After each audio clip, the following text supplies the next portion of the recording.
नमस्कार. मिरचीची लागवड भाग 2 या पार्टमध्ये आपलं स्वागत आहे. भाग 1 मध्ये आपण लागवडीची योग्य वेळ पाहिली, नांगरणी पाहिली, त्यानंतर मशागतीची पूर्ण कामं पाहिली, रोटर असेल, सऱ्या मारणं असेल, त्याचबरोबरीनं ठिबक सिंचनाची सोय कशी करायची ती पाहिलं, मल्चिंग पेपरचा वापर कसा करावा, किती एमएमचा करावा ते पण पाहिलं. त्याचबरोबरीनं आपण जे काही खत वगैरे मिसळतो ते खताचं मिश्रण कसं करावं आपण ते सुद्धा पाहिलेलं आहे. ते किती वापरावं, किती प्रमाणात वापरावं, कसं वापरावं ते सुद्धा पाहिलेलं आहे. त्याचबरोबरीनं मिरचीच्या वेगवेगळ्या जाती कोणकोणत्या लावल्या पाहिजेत हे पण पाहिलेलं आहे. आता भाग 2 मध्ये आपल्याला नर्सरीपासून पुढला पार्ट पाहायचा आहे. नर्सरी तयार कशी करायची, म्हणजे रोपं तयार कशी करायची घरी, त्याचबरोबर लागवड प्रत्येक एकरला त्याची बियाण्याची किती गरज असेल, प्रत्येक एकरला किती रोपांची आवश्यकता असते, 2 रोपातील अंतर किती असलं पाहिजे, त्याचबरोबर ड्रिंचिंग शेड्यूल काय आहे, रोग कीड व्हायरस याचं नियंत्रण कसं करावं, त्याचबरोबरीनं खताचं नियोजन कसं करायचं, शेड्यूल काय आठवलं पाहिजे, त्याचबरोबर पाण्याचं जे काय पूर्ण नियोजन आहे ते सुद्धा आपल्याला पाहायचं आहे. तसेच जी लागवड कशी करायची नेमकी ते सुद्धा आपल्याला पाहायचे, त्यावेळेला कुठली काळजी घ्यायची, कशा पद्धतीने लागवड करायची आहे, ह्या सर्व गोष्टींची इत्तमत माहिती आपल्याला ह्या पार्ट 2 मध्ये पाहायची आहे. त्यामुळं शेवटपर्यंत व्हिडिओ निश्चितपणे पहा आणि चॅनलला लगेच सबस्क्राईब करून घ्या. बेल आयकॉन दाबून ऑल नोटिफिकेशनसुद्धा ऑल करा आणि या व्हिडिओला मात्र विनंती आहे की लगेच लाईक करून घ्या, जेणेकरून आपल्याला पुढे व्हिडिओ पाहत असताना थांबायची गरज पडणार नाही. तर आपण लाईक केला असेल, सबस्क्राईब केला असेल तर आपण आजच्या व्हिडिओला ची सुरुवात करूया. तर सुरुवातीला आपण नर्सरी कशी तयार करायची, म्हणजे आपण बाहेरून रोप आणत नाही आहे, आपल्याला घरी रोप तयार करायचं आहे. जे शेतकरी घरी रोप तयार करतील अशांसाठी हा टॉपिक आहे. तर आपण नर्सरी घरी तयार कशी करायची, अशी नर्सरी की ज्याचं अंकुरण चांगलं होईल, त्याचबरोबरीनं बीज प्रक्रिया त्याला करण्याची गरज पडणार नाही, त्याचबरोबरीनं 25 दिवसामध्ये ही नर्सरी तयार होईल. अशा त्यासाठी लागणाऱ्या आवश्यक बाबी कुठल्या असतात, तर त्यासाठी ट्रे लागतो, आपणाला एक बियाणे लागेल, त्याचबरोबरीनं कोकोपीट लागेल, त्यासोबतच कार्बन डेजिंग प्लस मॅन्कोझियम युक्त बुरशीनाशक लागेल सापसारखं, किंवा मग 19-19-19 हे खतसुद्धा लागेल. त्यासोबतच निंबोळी आर्क हे सुद्धा आपल्याला लागणार आहे आणि फवारणी यंत्रसुद्धा लागणार आहे आणि पाणी वरी टाकण्यासाठी आपल्याला झारी वगैरे एवढं साहित्य आपल्याला लागणार आहे नर्सरी तयार करण्यासाठी. तर प्रत्यक्षामध्ये नर्सरीला पण सुरुवात करताना 25 किलोग्रॅम कोकोपीट घ्या, त्यामध्ये 200 ग्रॅम बुरशीनाशक मिसळा, त्यात 200 ग्राम परत 19-19 मिसळा आणि हे मिश्रण सर्वांना एकत्रित करा. 5 मिनटापर्यंत त्याला पूर्ण मिसळून घ्या.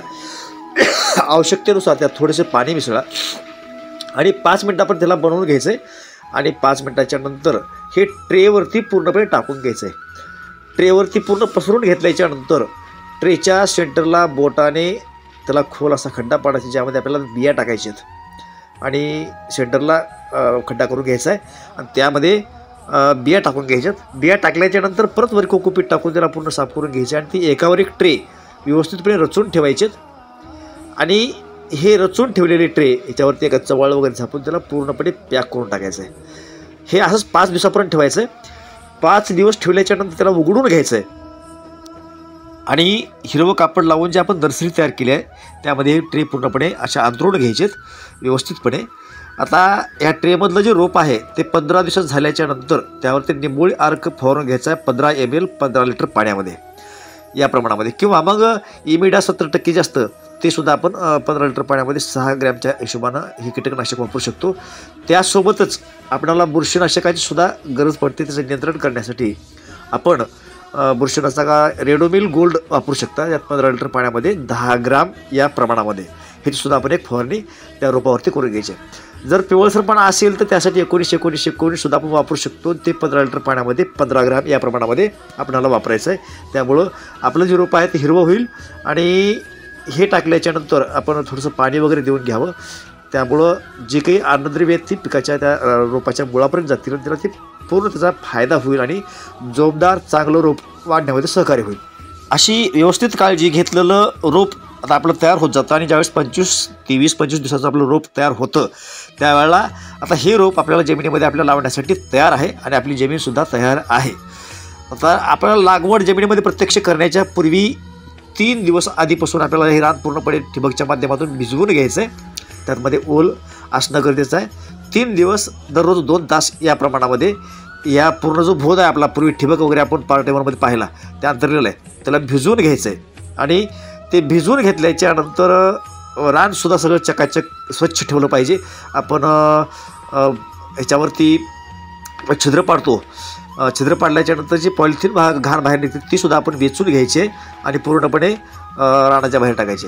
आता ह्याची प्रत्यक्ष लागवड करत असताना ती कशी करायची आहे तर जे छिद्र आपण पाडलेलं आहे सिंगल लाईन असेल किंवा डबल लाईन असेल तर ते ज्या ठिकाणी छिद्र पाडले त्या छिद्राच्या ठिकाणी अगदी सेंटरलाच बोटानं वगैरे जागा करून घ्यायच्या. आता आपल्या रोपाचा जो काय आकार असतो त्या आकाराच्या प्रमाणामध्ये व्यवस्थितपणे जागा करून घ्यायचे आणि त्यामध्ये हे जे रोप असतं ते रोप आहिस्ते आहिस्ते ठेवून द्यायचं.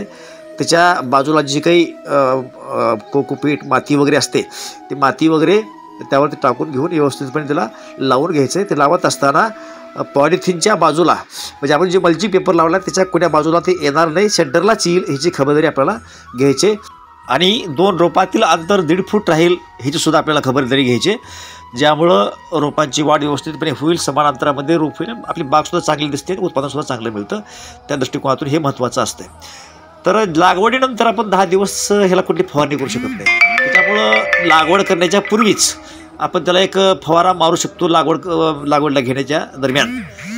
त्यासाठी थायमेथोक्झाम हे अन्नघटक असलेलं 15 लिटर पाण्यामध्ये 6 ग्रॅम या प्रमाणामध्ये औषध मिसळून आपण त्याची फवारणी घेऊ शकतो आणि फवारणी घेऊनच आपण नंतर लावण करू शकता. कारण 10 दिवसापर्यंत आपल्याला कुठल्या प्रकारची लावण फवारणी देखील करता येत नाही.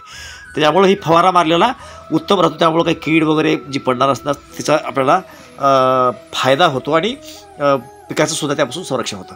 तर आता ही लागवड वगैरे झाल्याच्यानंतर जे पुढलं शेड्यूल आपलं असतं त्या शेड्यूलपैकी एक भाग म्हणजे ड्रिंचिंग करणे. तर 3 वेळेस आपण ड्रिंचिंग करून घ्यावी. अगदी पहिल्या दिवशी लागवड केल्याबरोबर संध्याकाळच्या वेळेला किंवा दुसऱ्या दिवशी सकाळच्या वेळेला ट्रायकोडर्मा 500 ग्रॅम 400 लिटर पाण्यामध्ये मिसळून घ्यायचा आहे आणि तो प्रति एकरला टाकून घ्यायचा. आता आपण सगळे डोस हे प्रति एकरमध्ये सांगतो आहे आणि 15 लिटर पाण्यामध्ये सांगतो आहे. त्याचबरोबर जर आपण दुसरी ड्रिंचिंग असते ती असते 5 दिवसांनी आणि त्याच्यामध्ये 19 आणि 22 500 ग्रॅम 400 लिटर पाण्यामध्ये.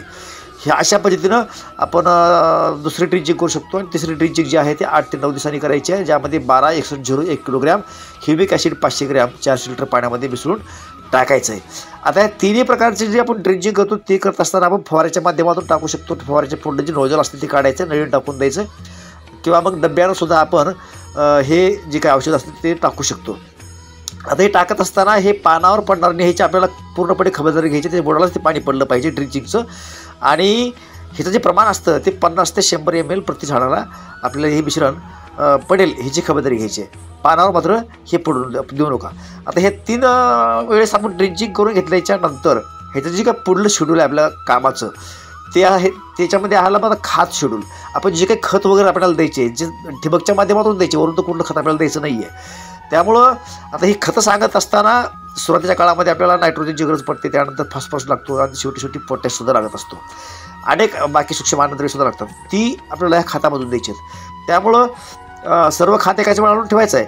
तर आपण अगदी प्रति 10 दिवसाला कशाप्रमाणे खत द्यायचं आहे ह्याचं शेड्यूलसुद्धा आपण समजून घ्यायचा प्रयत्न करू. लागवड केल्यापासून पहिल्या 10 दिवसाला आपल्याला ह्याचं सुरुवात करायची ती प्रत्येक 20 दिवस 30 दिवस असं 200 दिवसापर्यंत आपण शेड्यूल पाहून त्यामध्ये कुठलं खत टाकायचं आहे ते सुद्धा पाहू. हे ठिबकच्या माध्यमातून देत असल्यामुळं जे विद्राव्य खतं आहेत तीच खतं आपल्याला ह्या शेड्यूलमध्ये घ्यायची आहेत. खर्च जास्त नाही आहे परंतु आपल्याला जास्त म्हणजे वारंवार त्यावर फवारणी करावं लागेल खत सोडावं लागेल. किचकट वाटतं थोडंसं काम परंतु ते आवश्यक आहे. तर 1 किलोग्रॅम 19-19 आणि 1 किलोग्रॅम युरिया हे पहिल्या 10व्या दिवशी आपण टाकून द्यायचं आहे. आता लागवड केल्यापासूनचा दिवस सांगतो आपण 10वा 20वा 50वा जी सांगतो आहे. आता हे 13व्या दिवशी आपल्याला 19-19 1 किलो आणि युरिया 1 किलो हे परत ड्रिपच्या माध्यमातून द्यायचं आहे 13व्या दिवशी. त्याच्यानंतर आपण युरिया 2 किलोग्रॅम आणि 17-44-0 1 किलोग्रॅम प्रति एकरला 16व्या दिवशी द्यायचं. त्यानंतर 18व्या दिवशी 2 किलो युरिया आणि 19-19 1 किलोग्रॅम प्रति एकरला ठिबकच्या माध्यमातून द्यायचं. त्याचबरोबरीनं 21व्या दिवशी 12-61-0 2 किलोग्रॅम फक्त एवढंच द्यायचं. त्यानंतर 24व्या दिवशी 19-19-19 आणि 17-44 असे दोन्हीही 1-1 किलो प्रति एकरला द्यायचं. हे सगळं ड्रीपमधून द्यायचं. त्याच्यामुळं हे ड्रीपमध्ये मधूनच आहे हे आपण गृहीत धरावं. त्यानंतर 27व्या दिवशी 1744 आणि मॅग्नेशियम सल्फेट 2 किलोग्रॅम हे सुद्धा प्रति एकरला द्यायचं आहे. प्रति एकरच्या हिशोबाने आपण ही मात्रा सांगतो. 19 किलोग्रॅम आणि ह्युमिक ॲसिड 250 ग्रॅम हे 30व्या दिवशी द्यायचं आहे. 32व्या दिवशी फक्त लिक्विड ट्रायकोड्रामा 500 ml प्रति एकरला या प्रमाणामध्ये द्यायचं आहे. तर 35व्या दिवशी आपण 05234 आणि 1340-13 1 प्रति 1 किलोग्राम ह्या प्रमाणात द्यायचं आहे. त्याचबरोबर 19 2 किलोग्रॅम आणि लिक्विड मायक्रोन्यूट्रंट असलेलं 150 ml हे प्रति एकरला 38व्या दिवशी द्यायचं आहे. तर 42व्या दिवशी 1744 2 किलोग्रॅम आणि युरिया खात 2 ग्रॅम ह्या प्रमाणात 2 किलोग्रॅम ह्या प्रमाणात द्यायचं आहे. 46व्या दिवशी 19 2 किलोग्रॅम आणि कॅल्शियम नायट्रेट 2 किलोग्रॅम प्रति एकरला द्यायचं. तर 50व्या दिवशी 05234 प्रति एकरला एवढंच द्यायचं आहे. त्याचबरोबर 55व्या दिवशी 05234 आणि मायक्रोन्यूट्रिएंट 200 ग्रॅम या प्रमाणामध्ये प्रति एकरला द्यायचं आहे. तर 60व्या दिवशी आपल्याला ammonium sulphate 3 kilogram calcium sulphate 3 kilogram ह्याचं प्रति एकरला या प्रमाणामध्ये द्यायचं आहे 60व्या दिवशी. त्याचबरोबर 65व्या दिवशी आपल्याला 1261 2 किलोग्रॅम आणि व्हाईट पोटॅश 2 किलोग्रॅम ह्या प्रमाणात द्यायचे. 70व्या दिवशी 1824 2 किलोग्रॅम आणि 1345 2 किलोग्रॅम. तर 80व्या दिवशी कॅल्शियम नायट्रेट 4 किलोग्रॅम प्रति एकर या प्रमाणामध्ये द्यायचं आहे. तर 90व्या दिवशी आपण NPK 05234 आणि 0050 हे प्रति 3 किलोग्रॅम ह्या प्रमाणामध्ये द्यायचं आहे. तर 100व्या दिवशी आपल्याला 13045 आणि ह्युमिक ॲसिड 250 ग्रॅम आणि 1345 3 किलोग्रॅम या प्रमाणामध्ये 100व्या दिवशी आपल्याला हे द्यायचं आहे. 120व्या दिवशी अमोनियम सल्फेट 3 ग्रॅम आणि मॅग्नेशियम सल्फेट 3 किलोग्रॅम ह्या दोन्ही 3 किलोग्रॅम प्रति एकरला द्यायचं आहे. तर 125व्या दिवशी आपल्याला कॅल्शियम नायट्रेट 3 किलोग्रॅम आणि बोरॉन 20% 250 ग्रॅम या प्रमाणामध्ये प्रति एकरला द्यायचं आहे. हे सर्व प्रमाण प्रति एकरच आहे. 130व्या दिवशी 0050 4 किलोग्रॅम प्रति एकरला द्यायचं आहे. तर 135व्या दिवशी 13045 4 किलोग्रॅम प्रति एकरला द्यायचं आहे. त्याचबरोबरीनं 140व्या दिवशी आपण 1744 3 किलोग्रॅम आणि व्हाईट पोटॅश 3 किलोग्रॅम ह्या प्रमाणामध्ये प्रति एकरला द्या. त्याचसोबत पुढचा डोस आहे 150व्या दिवशी, तो आहे लिक्विड ट्रायकोड्रामा 200 ते 250 ml तुम्ही प्रति एकरला देऊ शकता. त्याचबरोबर 160व्या दिवशी आपण 1261 3 किलोग्रॅम प्रति एकरला द्यायचे. तर 170व्या दिवशी 13045 3 किलोग्रॅम आणि मायक्रोन्यूट्रिएंट जे असतात ते 500 ग्रॅम प्रति एकरला द्यायचं आहे. त्यासोबतच जो पुढला डोस आहे 180व्या दिवशी आहे तो ammonium sulphate 2 kilogram magnesium sulphate 2 kilogram या प्रमाणामध्ये प्रति एकरला द्यायचा आहे. तर 190व्या दिवशी किंवा 200व्या दिवशी आपण शेवटचा डोस पाहू 0050 5 किलोग्रॅम प्रति एकर या प्रमाणामध्ये ड्रीपच्या माध्यमातून हे सर्व खतं द्यायची आहेत. जर आपण अशा पद्धतीनं आता हे फार आपल्याला शेड्यूल मोठं वाटलं परंतु खत किंवा खर्च जास्त नाही आहे, त्यामुळे ह्या प्रमाणामध्ये तुम्ही खताचं नियोजन लावा, तुम्हाला त्याचा फायदा 100% होईल आणि उत्पादनही चांगलं भेटेल. आता फवारे जे आहेत आपल्याला काही कीटकनाशक असेल बुरशीनाशक असेल वेगवेगळ्या प्रकारचे फंगस पडतात, काही आळ्या असतात, काही किडे असतात, काही पंकाड असतात, तर ह्या सर्व व्हायरसचे अटॅक असतात. त्या सर्वांच्या नियंत्रणासाठी फवारणीसुद्धा आवश्यक आहे. आणि ती करत असताना कुठल्या औषधांचा वापर केला पाहिजे आणि तो किती प्रमाणात केला पाहिजे हे सुद्धा आपल्याला पाहायचं आहे. त्यासाठी व्हिडिओवर आपण शेवटपर्यंत राहा आणि चॅनलला सबस्क्राईब केलं असेल तर लगेच करून घ्या.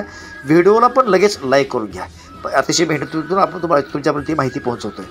तर आपल्याला जे फवारे करायचे आहेत ते कुठले करायचे तर किती प्रमाणात करायचे आहेत आपण ते सुद्धा पाहू. फवारणीच्या शेड्यूलमध्ये अगदी पहिल्या 10 दिवसापासून जर आपल्याला पाहायचं असेल तर पहिल्या 10 दिवसाला आपल्याला जे औषध फवारायचं आहे ते आहे इमिडाक्लोराइड 17.8% EC 6 ml प्लस साप जे असतं फंगिसाईड ते 50 ग्राम हे दोन्हीचं मिश्रण आपण 15 लिटर पाण्यामध्ये मिसळून त्याची एक फवारणी आपल्याला घ्यायची आहे. हा पहिला स्प्रे झाला पहिल्या 10व्या दिवशी. आता इथून पुढे आपण 20व्या 30व्या अशा अगदी 200 दिवसापर्यंत आपण शेड्यूल पाहण्याचा प्रयत्न करू. तर 20व्या दिवशी आपल्याला हे आपलं जे लान्सर गोल्ड असतं ते 40 ग्राम प्लस सिजंटाचं क्वांटिस जे असतं ते 40 ml हे दोन्हीचं 15 लिटर पाण्यामध्ये मिश्रण करायचे ह्या प्रमाणामध्ये आणि त्याचा फवारा आपल्याला करायचे प्रति एकरी. आता प्रमाण हे असेल त्या हिशोबाने तुम्ही फवारा तिथं करून घेऊ शकता. तर पुढला जो स्प्रे आहे तो स्प्रे 30व्या दिवशी घ्यायचा आहे आणि त्यामध्ये emamectin benzoate 5% SC 8 gram plus जे का पोषक सुपर 20 ml असतं पोषक सुपर ते 20 ml plus Ridomil gold 15 gram हे तिन्हीचं मिश्रण आपण 15 लिटर पाण्यामध्ये मिसळून प्रति 15 लिटरला एवढं प्रमाण वापरायचं आणि त्याची फवारणी आपल्याला करून घ्यायची. हे 30व्या दिवशीचं शेड्यूल झाला स्प्रे झाला. त्याचा पुढला जो स्प्रे आहे तो स्प्रे आहे 40व्या दिवसाचा. सध्या पूर्ण महाराष्ट्रामध्ये पाऊस पडतो आहे आणि सध्या सर्दी पण झाली, त्यामुळे थोडंसं माझ्या आवाजामध्ये खरखर वगैरे येत असेल किंवा थोडंसं पडसं आल्यामुळं आवाज थोडा चेंज झाला आहे, त्यामुळे थोडी गैरसोय होत असेल. तर 40व्या दिवसाचा आपण जो काही डोस घ्यावा लागतो तो बाहेरचा ॲट्रोकोल 15 ग्रॅम आणि क्रिस्टल ॲबॅसिन 15 ml, त्याचबरोबर सेंटीप्रेड 20% SP 8 ग्रॅम, हे तिन्हीचं जे मिश्रण करायचं आहे आणि 15 लिटरच्या टाकीमध्ये आपल्याला ते मिसळून या पद्धतीचा जो फवारा आहे तो आपल्याला 40व्या दिवशी घ्यायचा आहे. आता ह्याच्यानंतर जो पुढला स्प्रे आहे तो 50व्या दिवसाचा आहे आणि त्यामध्ये डायमेथोएट 30% SC 20 ml, साप जी फंगीसाईड आहे ती 30 ग्रॅम, पुन्हा फॅन्टॅक प्लस टॉनिक जी आहे त्यामुळं जरा थोडंसं कळा येते तर ती 10 ml, हे 15 लिटरच्या फवाऱ्यामध्ये ह्या प्रमाणात फवारायचं आहे. तर 60व्या दिवशी डाऊ डिलिगेट 12 ml प्लस रोको फंगीसाईड, रोको मग तुम्ही ROKO, तर ते 40 ग्रॅम, हे दोन्हीचं मिश्रण आपल्याला 15 लिटरच्या पाण्यामध्ये मिसळून त्या हिशोबानं प्रत्येक एकरला फवारणी करायची. आता फवारा 1 लागेल 2 लागतील त्या हिशोबानं तुमच्या प्रमाणे होईल, परंतु प्रत्येक 15 लिटरला काय प्रमाण असलं पाहिजे आपण ते पाहण्याचा प्रयत्न करतो आहे. तर हे झालं 60व्या दिवशीची फवारणी. अगदी आपण 200 दिवसापर्यंतच्या फवारण्या पाहणार आहोत, त्यामुळे व्हिडिओवरती आपण थोडंसं थांबा आणि पूर्ण माहिती पहा. तर 70व्या दिवशी आपल्याला जो प्रोफेनोफॉस 40 प्लस सायपरमेथ्रिन 4% EC, हे 25 ml प्लस आपल्याला एखादं फंगीसाईड घ्यायचं आहे बुरशीनाशक, ते 40 ग्रॅम घ्यायचं आहे आणि ते तिन्हीचं मिश्रण करून आपल्याला 15 लिटरच्या फवाऱ्यामध्ये टाकायचं आणि 70व्या दिवशी तिची आपल्याला फवारणी करायची. त्याचबरोबरीनं जर 80व्या दिवशीचं आपण बघितलं तर त्यामध्ये carbon chloride 20 gram, Profex super 20 ml plus बायरचं सेक्शन 40 ग्रॅम, हे तिन्हीचं मिश्रण आपल्याला 15 लिटरच्या फवाऱ्यामध्ये घ्यायचं आहे आणि त्याचा फवारा आपल्याला 80व्या दिवशी करायचा. हा 8वा स्प्रे असेल. आता जो आपल्याला 9वा स्प्रे घ्यायचा आहे तो सुद्धा आपण पाहण्याचा प्रयत्न करू.